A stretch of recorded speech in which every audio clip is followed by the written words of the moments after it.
Hey guys, what's going on? It's NRF Gamer here and welcome to another FIFA 13 Liverpool career mode episode.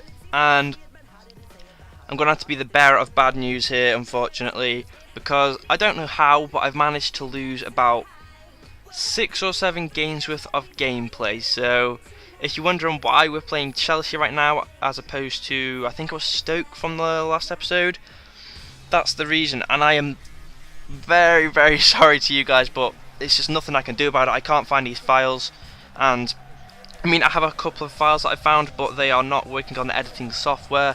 It's pretty much the same case as a previous video I made where it froze up my editing software. That's happened again for a couple of files, and yeah, not good, but hopefully you guys are okay with that. You didn't miss anything particularly significant, and if you have, I'm sure I'll be able to fill you in once the time, once it comes to that. But yeah, we'll start off with a real difficult game against Chelsea. Chelsea away from home. I can't remember how this one finished, so I'm as much as a spectator as you are. But Robinho, as you can see, Chelsea signed him, and he dances around my keeper, dances around my defence, and it's a pretty nice goal to get just before the half-time mark. And we had to go into half-time 1-0 down. What can I say? Oh, another thing. What is with the new YouTube layout? It is absolutely shit. I can't find anything. I can't find the videos I want. All the dudes that I'm subscribed to are in different places, and it just pisses me off to see people change things when they're working perfectly fine. So I'm sorry if that has affected you guys as well. It's definitely affected me, and yeah, it's pretty annoying. But as you see, it remained 1-0, and in the 90th minute, Ogbonna makes a stupid challenge, and he gets sent off for his second yellow card. I'm sorry I didn't bring any more highlights to this game, but there wasn't really much going on other than that goal and this sending off. So in the 90th minute, a real needless sending off, and we ended that game 1-0, dropping 3 points to Chelsea. And I can't remember where that left us in the table, but I don't think we're inside the top 4 right now, so not meeting the board's objectives. Other results there: Spurs beating Arsenal away from home. Actually, that's a pretty surprising result. And obviously we had to deal with this Ogbonna suspension eventually when we open it. And I think we just put on Martin Skirtle instead of him, if I remember correctly. If you could please hurry up with my gameplay.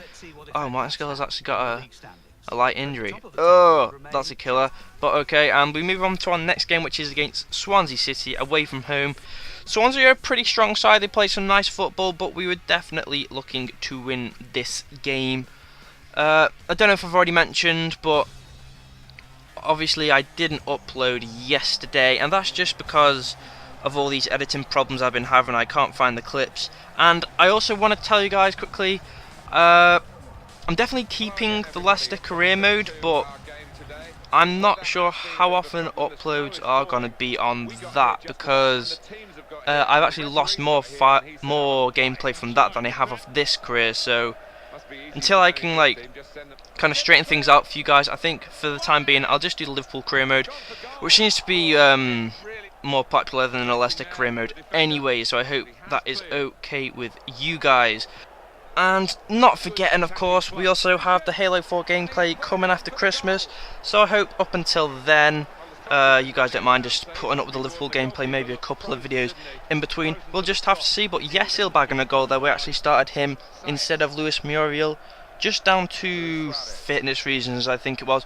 We made a few changes. We had a pretty tough string of games and a little fumble. I don't know how I didn't score that first shot, but El Shaarawy manages to get it on the second time of trying in the 36th minute, which I believe was the last goal in this half, which meant we would go in at 2-0 at half time and in a very strong position indeed. Jesus, how many replays do I need to show you that? But yeah, just confirm the half time scores was 2-0. And they didn't cause me too many problems. I was looking pretty dominant. As you can see there, I actually changed the captaincy from Daniel Agger to Luis Suarez just because I freaking love the guy. We also made a substitution at half-time. We took off Enrique and Suarez and brought on Muriel, I can never get that name right, Muriel and Johnson. again, that is just too fatigue. A real tough, not like tough games, but we're playing like 4 or 5 matches within the space of like 10 days, and it's frustrating because then you'll have like a 2-week gap where you don't do anything, and then you'll come to a little 5-day period where you play 3 games, and it's kind of ridiculous, and it's something I think they should sort out. The amount of fixtures they move around is like unbelievable. But somehow that's a penalty. I have no idea why. Joe Hart didn't actually touch the player. But what can I say? We concede it, and is that Danny Graham taking a penalty? We actually, if you look here, we save it the first time of trying, but he gets a rebound, and it's a simple goal for him in the 67th minute. I was going to say no complaints, but yeah, I do have a complaint about the penalty. That was a ridiculous decision. But in the 90th minute, we go on the counter-attack here, play a nice little ball to Muriel, and a lovely finesse shot, yes, finesse shot from me, into the top right-hand corner of the goal, just to secure that win, making the scores 3-1, and we could pick up an easy 3 points here. And I just wanted to mention, obviously, you can see that it's a longer video than usual. That's partly down to because I didn't upload yesterday, of course, but it's also down to like a real insane game that we have coming up next for you guys. I'm sure you guys will enjoy this one. It was a Joe Hart getting man of the match there. It was a Capital One Cup game against Arsenal. We have had some seriously tough games in the Capital One Cup, and I think it's only right that we win it. We started off with Tottenham, then we had Newcastle, then we had Stoke away, which is a pretty tough fixture. Then we had Newcastle, and now we have Arsenal. So Arsenal, I think it's in the quarterfinals or the semi-finals. I think it's the quarterfinals though. And what a game it was for you guys. I'm sure you guys will enjoy it. Obviously, we just saw out the team there, bringing Ogbonna back into the squad, and I think we had an injury, but I didn't quite see it. We had a few centre-back problems with injuries and suspensions, but Skirtle Ogbonna for this match should be like pretty solid, and we should hopefully manage to contain their attack, despite them having some real nice players, the likes of I can't even think of any of them now. The likes of Podolski, Walcott, Santi Cazorla. I'm sure I could think of more, but they're just not coming to mind now. And we started the game pretty strongly. Look at this from Raheem Sterling, lovely turn on the defender, and boom, into the top right hand corner of the goal, making it 1-0 just after just 11 minutes. My little sister has just walked in once again. Say hi. Hi. Don't know if you guys could hear that, but yeah, she keeps doing this. Every time she hears that I'm doing gameplay, she'll just come in just to distract me, which is so nice of her. But in the 25th minute, they get a simple equaliser there from Ramsey. What can I say? There's not really an awful lot I could do about that, but we were still playing strong, and just before half time we put Sterling through yet again. Somebody get off me. I put Sterling through again, but he just can't put that in the back of the net. Please be quiet, I'm trying to do this. Sorry guys, it's so unprofessional. But we go into half time with the scores level at 1-1, and we come out strong again, as you guys can see here. I'll try putting Muriel in, and Muriel does not miss those. He is insane. And in the 51st, wow, how high did I go there? And in the 51st minute, we bag that goal, making it 2-1. Hopefully, that would take us to progress to the next round of the Capital One Cup. And we just decided to change things up here, making a substitute. Obviously, one of the players going off is Marouane Fellaini, but I think it was 3 players. Yeah, Fellaini, Suarez, and Muriel came off. I didn't quite see who came on. We'll see. And then, wow, look how close that was, guys. Coming late on in the match, I thought I'd got away with it, but from the corner, they equalise. Lauren Koscielny, of all people, making it 2-2. Don't know why, I just don't like the guy. Sorry if you're an Arsenal fan, but yeah, what can I do? In the 90th minute, though, very nearly putting...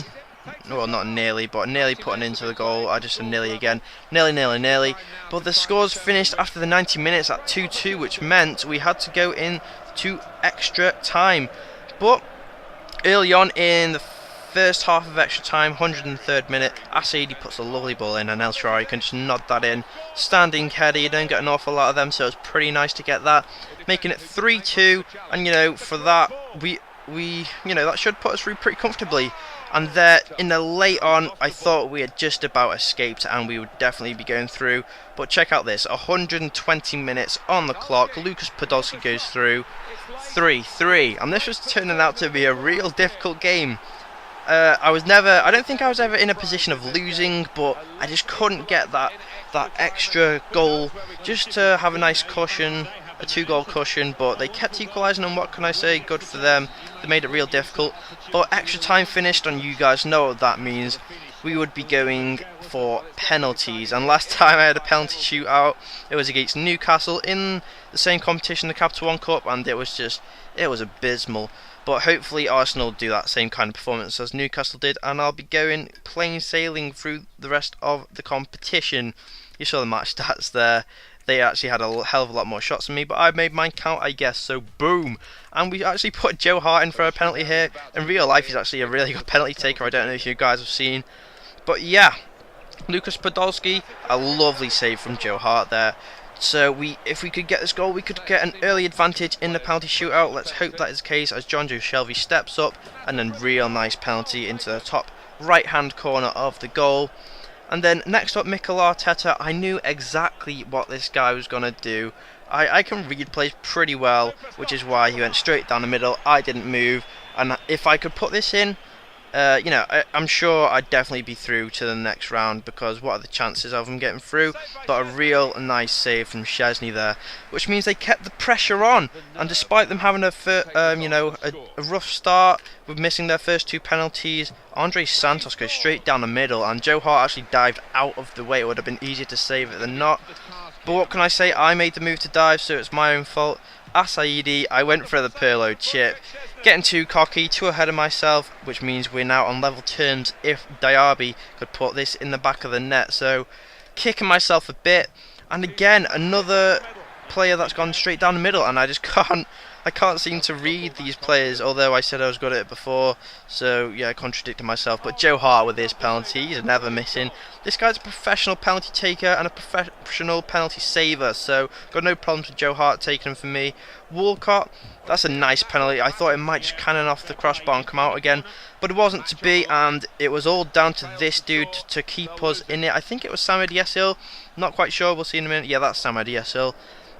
So a big moment for him. He's only a young guy taking the last penalty, and it just creeps in. How close was that to Szczesny saving it and knocking us out of the competition? But Thomas Vermaelen here stepping up to take a penalty, and I was pretty sure I knew which way he was going. If I'd moved to the left a bit, I'm sure he'd go for the right, which was exactly the case. I managed to save the penalty, and then it all came down to Jose Enrique, and I had to do it. The cheeky Pirlo chip, the semi-through to the semi-finals of the Capital One Cup, and it might have been a bit risky, but you don't take risks, the game's not fun. And again, they're celebrating like we've won the cup. We're through to the semi-finals of the Capital One Cup, so maybe if you guys want to calm down and stop embarrassing yourselves, that'd be pretty cool. But the results for you there, Reading actually beating Sunderland, so they're through to the semi-finals as well. And I think we'd be playing Reading in the next round then, would we? Although the game sometimes randomly switches these teams around, so it could be any one of those 4 on the right hand side. But as you can see, we are coming to the end of the episode, guys. I apologise for not uploading today. I hope you've enjoyed this kind of extended video. If you have, please do hit that like button. It means a lot, and it takes my channel, it helps my channel out a lot. So until the next time, I'll be uploading tomorrow, hopefully, if nothing goes wrong. But until next time, see you later, guys.